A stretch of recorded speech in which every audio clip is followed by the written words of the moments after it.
1986 में शुरू किया गया था और राष्ट्रीय टीकाकरण नीति 2011 में बनाई गई थी। पर लगता है कि मोदी जी को ना उनके अधिकारियों ने ना किसी और ने बताया। अब यह भी जान लें कि इस देश में विदेश से टीका नहीं मंगवाया जाता था। इस देश की आजादी से आज तक ही हिंदुस्तान में सारे टीके बनाए गए हैं और विदेश में निर्यात किए गए हैं। मोदी जी, लिक्विड बीसीजी टीका जो ट्यूबरकुलोसिस टीबी का टीका है, हिंदुस्तान ने 1951 में मुफ्त में देशवासियों को लगा दिया था। 1951 में चेचक का टीका हिंदुस्तान ने मुफ्त में 1965 में इजाद भी किया, बनाया भी और लगाया भी। मुंह से दी जाने वाली पोलियो की वैक्सीन पहले इंजेक्शन से देते थे, 1970 में बनाई और मुफ्त में सब बच्चों को लगाई और आज भी लगती है। खसरे का टीका 1980 में हिंदुस्तान में बनाया और पूरे देश को लगाया। हेपेटाइटिस बी वैक्सीन 1997 में देश ने बनाया और पूरे देश में मुफ्त में लगाया। नोवेल H1N1 जिस प्रकार से कोरोना वायरस है, ये H1N1 टाइप है, इसका भी नोवेल H1N1 जब आई थी, इसका टीका भी 2009 में देश में बनाया और लगाया। और मुंह से दिया जाने वाला हैजा का टीका ये 2010 में देश में बनाया और लगाया। और मस्तिष्क की सूजन जिसे जापानी बुखार हम राजस्थान हरियाणा में कह देते हैं, उसका टीका 2012 में बनाया और लगाया। मोदी जी, इस देश के वैज्ञानिकों, साइंसदानों, रिसर्चर्स, उनका अपमान करना बंद करिए। और जो कोरोना का टीकाकरण जिसके आप ढिंडोरा पीटते हैं, उसके बारे में कुछ तथ्य और बता दीजिए। आज सुबह भी हमने ये सवाल पूछा था। 100 करोड़ टीके की बात तो करते हैं, पर जख्म दिए हुए जो जख्म है वो जश्न से मिट नहीं जाएंगे।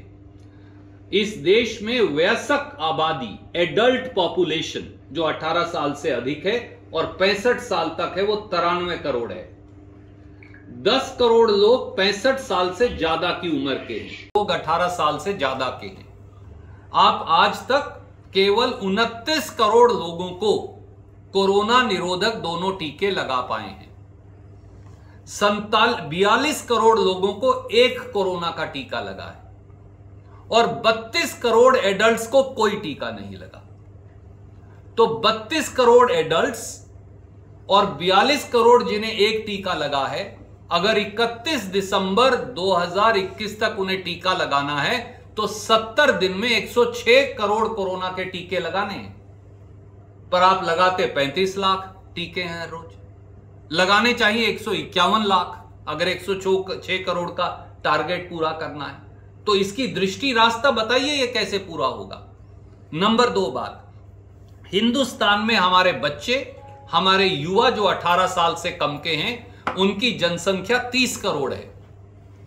उन 30 करोड़ के लिए कोई टीका आज तक आपने कोरोना का नहीं लेकर आए। क्यों?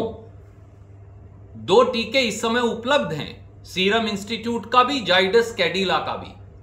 एक को नोवोवॉक्स बोलते हैं, एक को अगर मुझे सही याद है तो जाइको वी बोलते हैं। 18 साल से कम के युवाओं के लिए टीकाकरण की नीति कब चालू करेगी?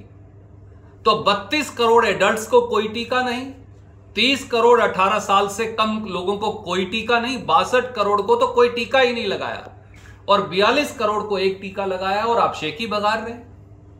और तीसरी बात का जवाब भी दे दीजिए, बूस्टर शॉट यानी पहला जो ये 2 टीके लगते हैं, साइंसदानों का ये कहना है, मैं साइंसदान नहीं हूं, कि इसकी इफेक्टिवनेस 8 महीने से 18 महीने तक है। तो जिनको ये दोनों टीके लग गए, उनमें से बहुत लोग हैं जो 14-15 महीने तक पहुंच गए, उनको बूस्टर शॉट की जरूरत है। अमेरिका में FDA, food and drug administration ने बूस्टर शॉट अप्रूव कर दिया है। यूरोपियन यूनियन ने बूस्टर शॉट अप्रूव कर दिया है। आप बूस्टर शॉट कब लगाएंगे? बूस्टर शॉट की सबसे ज्यादा किनको जरूरत है? 65 साल से ज्यादा के बुजुर्गों को, हमारे डॉक्टर साहिबान को, नर्सिस को, पैरामेडिक्स को, पुलिस पर्सनल्स को, पत्रकारों को, दुकान पे काम करने वाले दुकानदार और उनके जो दूसरे कारिंदे हैं उनको, सैनिटेशन वर्कर्स को, इन सबको बूस्टर शॉट लगना ही चाहिए बगैर 18 महीने की इंतजार किए बगैर। दुनिया के 20 देशों में टीकाकरण में हिंदुस्तान 19वें नंबर पर है। शेखी बगार रहे हैं कि आपने पता नहीं क्या कर दिया।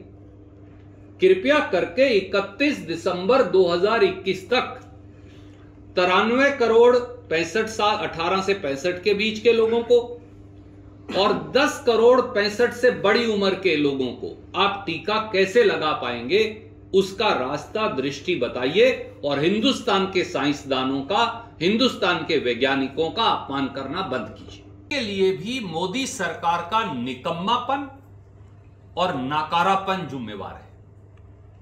आज जो आंकड़े कल सरकार ने जारी किए उसमें भारत बायोटेक के बहुत कम टीके हैं, अधिकतर सीरम इंस्टीट्यूट जो मॉडर्ना का लाइसेंस्ड प्रोडक्ट है वो बनाते हैं, उनके टीके। आपने अभी भी फिर टीके का एक्सपोर्ट खोल दिया। मैं आज राजस्थान की इस पवित्र भूमि पर बताना चाहता हूं, मोदी जी ने कल तक 6 करोड़ 63 लाख टीके बाहर भेज दिए। आपके देश के लोग मर रहे हैं, 160 लोगों की कल मौत हो गई, 12,000 इंफेक्शंस आए हैं, आप टीके का निर्यात कर रहे हैं। हिंदुस्तानियों की जान की कोई कीमत नहीं है क्या? और इन दो के अलावा आज भी एक और रहस्य उद्घाटन में करूंगा। जॉनसन एंड जॉनसन का टीका हिंदुस्तान में बनाने के लिए, लाइसेंस के लिए एप्लीकेशन पेंडिंग है अब लगभग 3 महीने से। क्यों मंजूरी नहीं दे रहे? जो सेंट्रल ड्रग इंस्टीट्यूट है कसौली हिमाचल प्रदेश में, वहां जॉनसन एंड जॉनसन के कई लाख टीके 1 महीने से पड़े हैं। आप लगा क्यों नहीं रहे? कितनी और कंपनियां हैं समेत बायोलॉजिकल ई जो हिंदुस्तान की कंपनी है, 1952 से डीपीटी का टीका बनाती है, ट्यूबरकुलोसिस का ड्रग बनाती है, ब्लड क्लॉटिंग का हेपरिन ड्रग बनाती है, उनका लाइसेंस पेंडिंग पड़ा है। आपने उन्हें 1500 करोड़ रुपया एडवांस भी दे रखा है, तो आप उन्हें मंजूरी क्यों नहीं दे रहे? क्या यह अपराध नहीं? लोगों की जिंदगी से खिलवाड़ अपराध है और वो अपराध मोदी सरकार और भाजपा कर रही है।